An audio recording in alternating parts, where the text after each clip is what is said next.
Welcome to Hood Champion Boxing and Sports. In boxing, you find a way to win or you find a way to lose. Let me fix this damn microphone.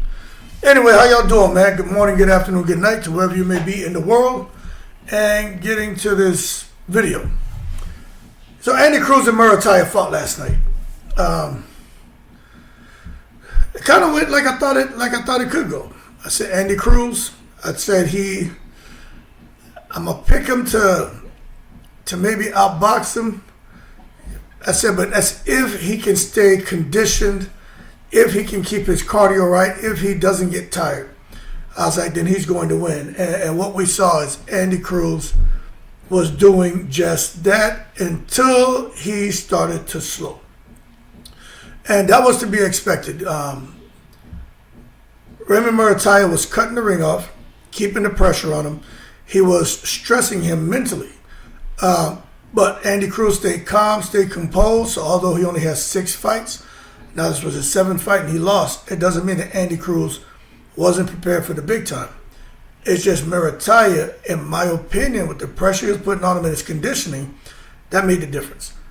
In the championship rounds, I think actually around round 9, then the championship rounds 10 through 12, but around that round 9 is where you saw Andy Cruz kind of, the punch output slowed down a little bit, and the punches weren't as sharp, and you could just see that one guy looked composed, looked strong as hell, was still punching in the championship rounds like he was in the early in the fight, and that was Muratalla. Hold on a second.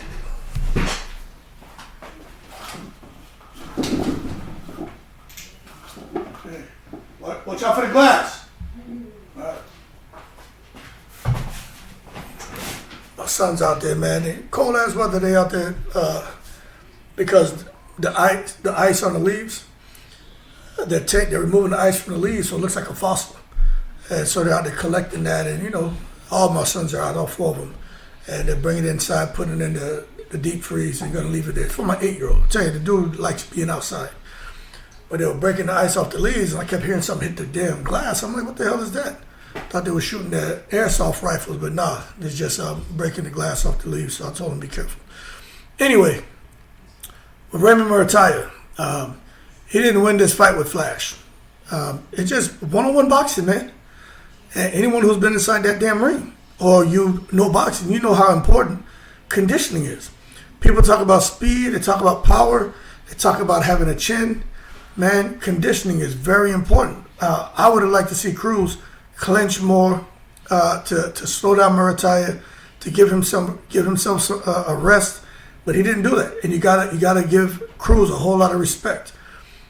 If there's any part of his game where you could say he'll learn from this, because if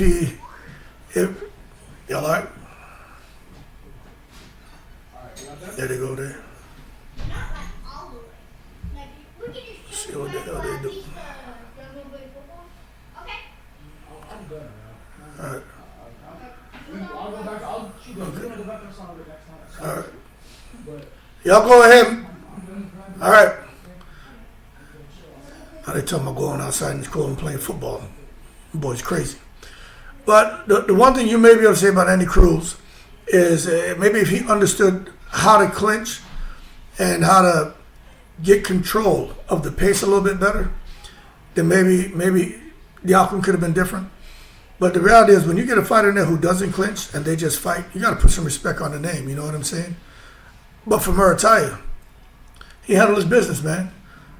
He won the fight with his lungs, with his legs, with his discipline, and with his patience. Those early rounds, that 118, 110 scorecard was atrocious. That was bullcrap. That card was way off. You know what I mean? 115, 113, either way was fair. 114, 114, a draw was fair. 116, 112, even I still find it hard for that kind of scorecard, but the 115, 113, 114, 114, to me, that's around where it should have been at. 118, 110 was just atrocious. But from the opening rounds, you could see that Andy Cruz was doing what Andy Cruz does best, man. He was there in his comfort zone, moving, making Muratalla miss, landing clean counters, just looking real good. And what Muratalla showed is something you can't fake in boxing, man. Sustained pressure for championship rounds. And he was able to sustain that pressure right up until the last round. As a matter of fact, he picked it up. And that's the thing what I was saying when it comes to Robert Garcia. And Robert Garcia fighters, it's hard to bet against that guy, man. But anyone he trains, his fighters are machines. And that's why you saw Muratalla. He never panicked. He never abandoned the game plan. He kept touching the body, kept stepping forward, kept forcing Cruz to work. And that constant demand on Cruz's legs and mind slowly changed the fight. Shit, by the middle rounds, Cruz wasn't moving as freely. His combinations got shorter. He was throwing that 2-1 swivel jab. He was throwing a lot of the same combinations. And the combinations were getting shorter. His exits weren't as clean. That's where Muratalla's conditioning became a weapon. There was one point in the fight, I think it was, around 7 or 8, Cruz looked like he was tripped over his own feet. And you never see him doing that. Normally in the ring, like he dancing salsa and having a good time. And there, like he was doing the goddamn running man. But the bottom line is, Muratalla's conditioning became a weapon. And I did notice this. Unlike a lot of pressure fighters, Muratalla didn't rush his work. He paced himself, didn't try to knock Cruz out early, trusted his cardio, and trusted that Cruz would eventually have to slow down. That's veteran thinking inside a young fighter's body. But that's Robert Garcia. That's Robert Garcia's dad. I think his name is Eduardo. That's the wisdom that's been, imparted to Robert, and Robert imparting that to his fighters. So conditioning didn't just help Muratalla throw more punches. It helped him win rounds mentally by showing Cruz that the pressure would never stop, and it never did. The fight showed the difference between training to look good and training to go long. Muratalla was prepared to fight hard for every single round. Cruz was prepared to box beautifully, but not necessarily to be hunted for 10 to 12 rounds straight. So I don't think Andy Cruz was too experienced, but you listen to some people, they're going to tell you he was too experienced for this moment. So I guess that's my question to you. Was Andy Cruz too experienced for this moment? The fight exposed something very important. Okay, I'll say this because I got to keep it real, For me, let me say this. Bozy said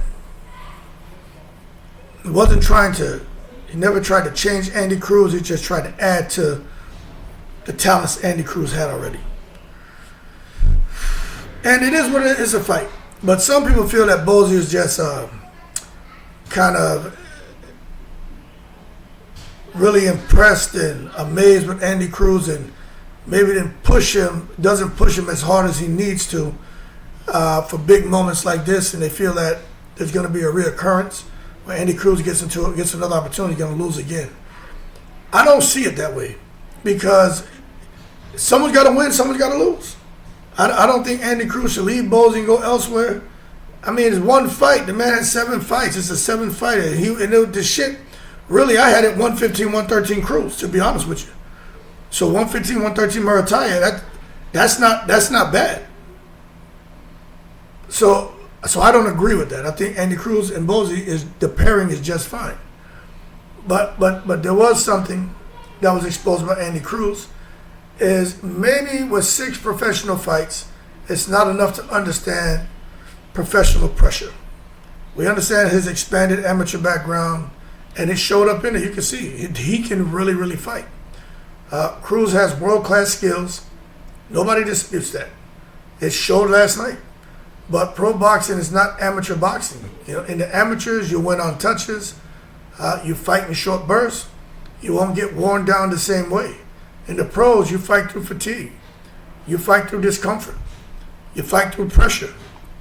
You fight when your legs are tired. Cruz hasn't had to do that yet. That was the first time he was forced to fight off the back foot for extended periods, fight while being pushed physically, and fight while being mentally pressured. You can see it early. Early Cruz was sharp. Late Cruz was cautious, not because he lacked skill, but because he lacked experience in deep waters, and he was obviously a bit tired.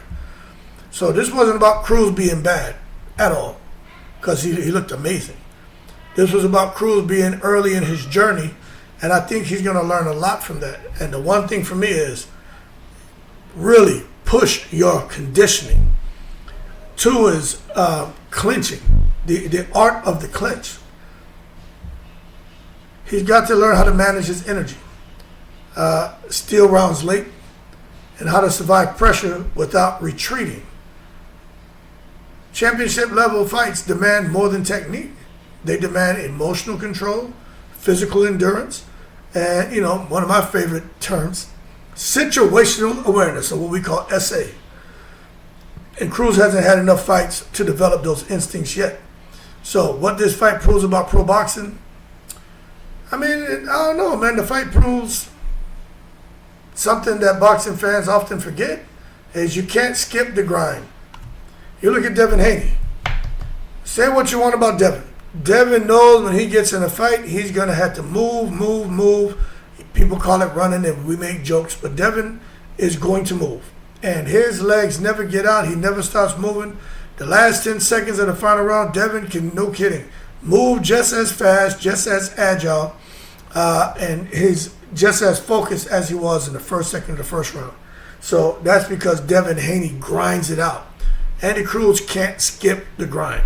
You got to go all out. He also tried to fast track greatness because his amateur resume is legendary. But the pro game humbles everyone. Pressure fighters like Muratalla exist to test will, conditioning, patience, mental strength. We saw it with Lomachenko and Solis. What's his name? Or goddamn Orlando. I'm seeing his bald head because he headbutt the hell out of Lomachenko. Is it?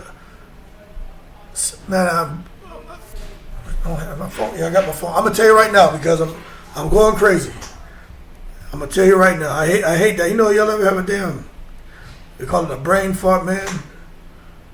It was Lomachenko's first loss. Who was Lomachenko's first loss? Solis, right? Orlando Solis. Yeah. Oh, Salido. Yeah, Orlando Salido. Second pro fight. Yeah. So that's what happens, man. It was what happened with Andy Cruz. He was fast-tracked to greatness because of his amateur resume. Lomachenko was fast-tracked to greatness because of his amateur resume. And Orlando Salido, he humbled Lomachenko. Did he fight dirty? Yes. Did Lomachenko deserve to win? Yeah, because Salido should have been disqualified. Did, what's his name, learn a whole lot from that fight? Yes, he did. He learned a whole lot from that fight. But anyway, it comes back to fighter's will, conditioning, patience, mental strength. But as far as Andy Cruz, it wasn't a robbery. It wasn't a fluke. It was just a professional fighter beating a brilliant technician. He just outlasted him. He didn't do anything that was so spectacular, so over the top. He just outlasted him. And it is what it is. So what's next for both? For Muratalla, he belongs, as a champion. He can beat elite talent. He proved that, and he proved he can win without knockouts. He showed championship conditioning. He is now a real threat at 135, and he's a real contender, a real champion. For Cruz, it's a learning loss, not career ending. This is experience money. That's all it is. If he takes easier fights, builds stamina, gets rounds, learns to fight under pressure, he's going to be a world champion. Simple. But he did find out that talent is just not enough in pro boxing. Conditioning won that fight. Keep cool, I'm in the breeze.